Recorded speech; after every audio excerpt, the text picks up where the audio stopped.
अस्सलाम वालेकुम। आज हम फिर से मिले हैं एक नई वीडियो में। 2015 के बाद काफ़ी अरसे के बाद दोबारा मुलाकात हुई है। अ, कुछ मसरूफियत की वजह से चीज़ों को रोकना पड़ा। अभी दोबारा से लेकिन कोशिश कर रहे हैं। उस वक़्त भी गोल था कि कुछ ना कुछ सीखना है, लोगों को सिखाना है।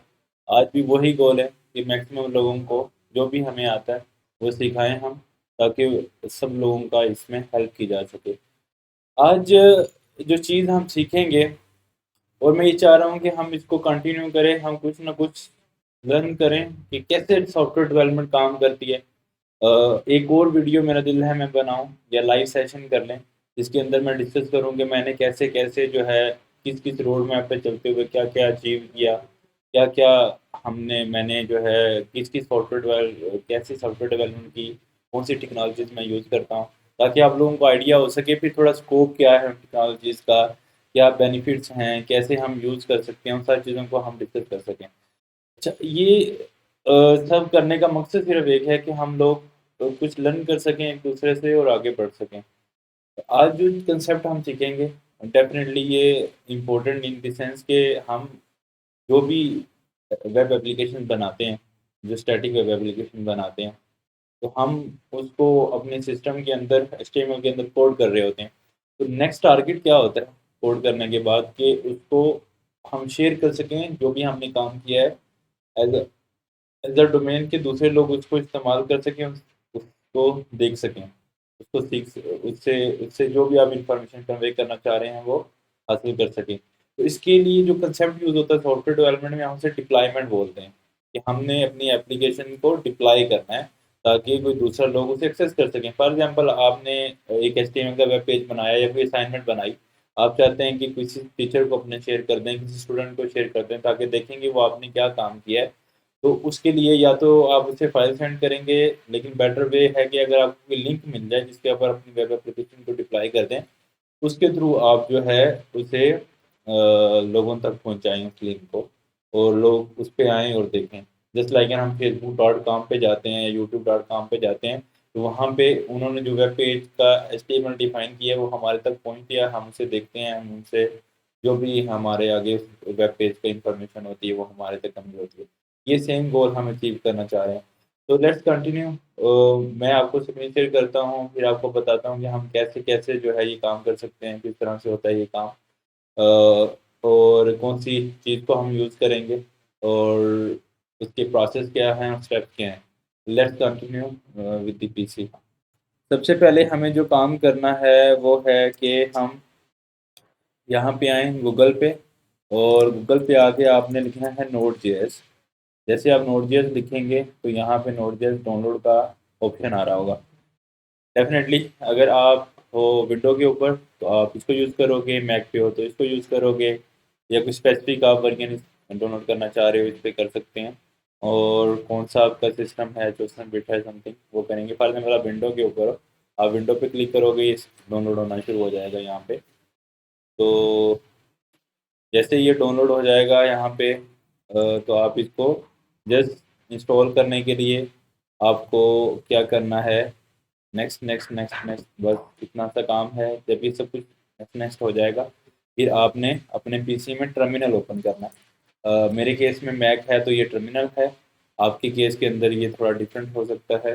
समवॉट इसको बोलते हैं हम कमांड प्रॉम्प्ट विंडो के अंदर और लिनक्स में भी टर्मिनल होता है, मैक में भी टर्मिनल होता है। हम जब टर्मिनल ओपन कर लेंगे तो हमारे पास कुछ ऐसा स्क्रीन आती है। उसके अंदर हम क्या कर सकते हैं, सबसे पहला काम हम वर्जन चेक कर सकते हैं, नोड वर्जन लिख के। अगर ये वाली कमांड आपके पास चल रही है तो इससे आपको श्योरिटी मिल जाएगी कि आपके सिस्टम में नोड.जेएस इंस्टॉल्ड है। जो आपने अभी डाउनलोड करके नेक्स्ट नेक्स्ट करके इंस्टॉल किया, इससे आप वेरीफाई कर सकते हो कि वो इंस्टॉल्ड हुआ या नहीं हुआ। अगर ये वाला आंसर आ रहा है समथिंग कुछ भी वर्जन नंबर, तो मीन आपके पास वो सॉफ्टवेयर या वो नोड.जेएस इंस्टॉल्ड हो गया। जो नेक्स्ट टारगेट है हमारा वो है कि हम यहाँ पे लिखेंगे सर्च.sh ब्राउज़र के अंदर आप इस स्क्रीन पे आएँगे और यहाँ पे इंस्टॉलेशन लिखी है, कमांड लिखी है इंस्टॉल की। इसके ऊपर जब आप आएँगे तो यहाँ पे थोड़ा एक्सप्लोर इसको करेंगे तो ये एक आ रहा है हमारे पास इंस्टॉल करने के लिए। इसको हम दोबारा से अपने कमांड प्रॉम्प्ट जो हमने खोला हुआ है या टर्मिनल खोला हुआ है उसको पेस्ट करेंगे। तो यहाँ पे ये इंस्टॉल होना शुरू हो गया। जैसे ये कंप्लीट होता है इंस्टॉलेशन, तो अगर आपने इसे फर्स्ट टाइम किया तो आपको लॉगिन करना पड़ेगा। मतलब जब मैं ये कमांड चलाऊँगा तो मुझसे वो लॉगिन मांगेगा। और अगर आपने ये मतलब सेकंड टाइम इसको यूज़ करेंगे तो आपको ये लॉगिन करने की ज़रूरत नहीं है। मैं आपको करके दिखाता हूँ। एंड सबसे पहले तो हमें कोई एक एचटीएमएल का पेज चाहिए जिसको हम डिप्लाई कर सकते हैं। उसको हम सीवी समवट जो भी आपका है प्रोजेक्ट, उस प्रोजेक्ट का नेम होगा कोई, उसके अंदर हम अज्यूम कर रहे हैं कि हमारे पास कोई ना कोई फाइल होगी। वो उसमें से एक फाइल का होना लाजमी है डॉट एचटीएमएल, और उसमें बेसिक एचटीएमएल का भी होना ज़रूरी है ताकि वो वेब पेज कंसिडर हो सके। हम इसको कर लेते हैं यूट्यूब। इसके अंदर हम आते हैं और यहाँ पे हम हेडिंग एक डिफाइन कर लेते हैं, यूट्यूब सॉफ्टवेयर डेवलपमेंट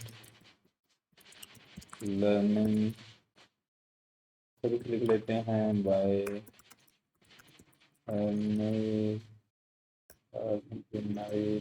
सर्वर। जैसे मैं एज्यूम कर रहा हूँ कि आपके पास कोई ना कोई एचटीएमएल ऑलरेडी होगी। हम क्या करेंगे, सेकंड काम हमें इस फोल्डर के अंदर अपना टर्मिनल ओपन करना है। मैक के केस में न्यू टर्मिनल आ जाता है राइट क्लिक करने पे। आपके केस में ऊपर एक बार आ रही होगी यहाँ विंडो पे, तो उसको जब आप इरेज करके उसमें CMD पुट करेंगे, मतलब यहाँ पे जो भी बार आ रही होती है ऐसे, उसके अंदर जो कंटेंट लिखा है पाथ उसको ख़त्म करके CMD लिखेंगे तो आपकी विंडो टर्मिनल कमांड प्रॉम्प्ट इस फोल्डर में ओपन हो जाएगी। जैसे वो इस फोल्डर में ओपन होगी तो आपके पास ऐसा कुछ बिहेवियर नज़र आएगा। हाँ, ऐसे आपका यहाँ पे पाथ आना चाहिए इस फोल्डर में आप हो। अब आपने यहाँ पे लिखना है सर्च, ओनली सर्च लिखेंगे। अगर तो आप ऑलरेडी सर्च के मेंबर हैं या उसको आपने लॉगिन किया हुआ है तो आपकी मेल यहाँ पे आ रही होगी। अगर आप न्यू यूज़र हैं तो आपको लॉगिन करना पड़ेगा। मैंने इंटर किया, फिर वो पूछता है कि आपका जो प्रोजेक्ट है जिसको आप डिप्लाई करना चाह रहे हो, तो जो वेब एप्लीकेशन आप डिप्लाई करना चाह रहे हो वो किस लोकेशन में पड़ी है। मैंने बोला कि वो इस लोकेशन में पड़ी हुई है। फिर वो एक डमी सब डोमेन मुझे असाइन कर रहा है। आप इसको ऐसे भी रहने दे सकते हो, आप इसको अपनी कोई डोमेन भी कर सकते हो, like learn with Naveed server, ऐसा कुछ। अगर तो वो डोमेन अवेलेबल हुई आपको मिल जाएगी, अगर ना अवेलेबल हुई आपको उसका नेम आपको चेंज करना पड़ेगा। अच्छा, ये डोमेन चूँकि हमें अवेलेबल थी, हम करते हैं इसको कन्वीनरी सर्वर को ब्राउज़र में ओपन। फिर देखते हैं जो हमने एचटीएमएल बनाई थी वो हम एक्सेस कर पा रहे हैं। वाओ, वो हमें एक्सेस हो रही है, वो हम देख सकते हैं उसको यूज़ कर। इस लिंक को हम किसी को भी शेयर करेंगे वो इसको देख सकता है। तो स्पेसिफिक एचटीएमएल को शेयर करना और इस लिंक को शेयर करने में फ़र्क है। ये आपकी एक डोमेन बन गई है, आप इसको किसी को भी शेयर कर सकते हो अपनी सीवी इसके ऊपर अपलोड करके, ताकि लोग आपके बारे में जान सकें और आपको अंडरस्टैंड कर सकें। माइट भी आपका कुछ स्टोर है, आप उसके बारे में इंफॉर्मेशन यहाँ पे रख सकते हो। तो कुछ भी इंफॉर्मेशन आप शेयर करना चाह रहे हैं तो ये एक फ्री में एक ऐसा सोर्स है जिसके साथ आप अपनी वेब एप्लीकेशन को डिप्लाई कर सकते हो। अब अगर हम एक और चीज़ अगर देखें कि अगर मैंने इसको अपडेट करना है दोबारा से तो मैं कैसे कर सकता हूँ। अपडेट करने के लिए मुझे क्या करना पड़ेगा कि एक और हम पी का टैग लेके लेते हैं, टेस्ट फॉर अपडेट। हमने ऐसा कुछ टेक्स्ट लिखा, यहाँ पे सेव किया, अपने टर्मिनल पे आए। अब हम क्या करेंगे, दोबारा से सर्च की कमांड को चलाएंगे, लेकिन इस दफ़ा हम जो डोमेन है जो हमारे पास ऑलरेडी है उसको यूज़ करेंगे, ना कि हम जो उसकी न्यू डोमेन वो दे रहा है उसको यूज़ करें। हमने इसको ऐसे बोला कि हम ये वाली डोमेन यूज़ करेंगे जो कि हमारे पास ऑलरेडी है। उसने बोला कि इसके ऊपर पुश कर दी गई है उसकी फाइल, और यहाँ पे अगर हम देखें तो ये हमें यहाँ पे नज़र आ रही है। तो इन शॉर्ट जो चीज़ अभी हमने लर्न की है वो कुछ ऐसे है कि हम अपनी वेब एप्लीकेशंस को कैसे डिप्लॉय कर सकते हैं इंटरनेट के ऊपर, और उस लिंक को कैसे फ्री में किसी तक पहुंचा सकते हैं ताकि वो उसको यूज़ कर सकें, उसको देख सकें। तो मैं ये ज़ूम करता हूँ कि आपको ये सेशन अच्छा लगा होगा। इंशाल्लाह फिर मुलाकात होगी इसी तरह की किसी दूसरे सेशन में। अल्लाह हाफ़िज़।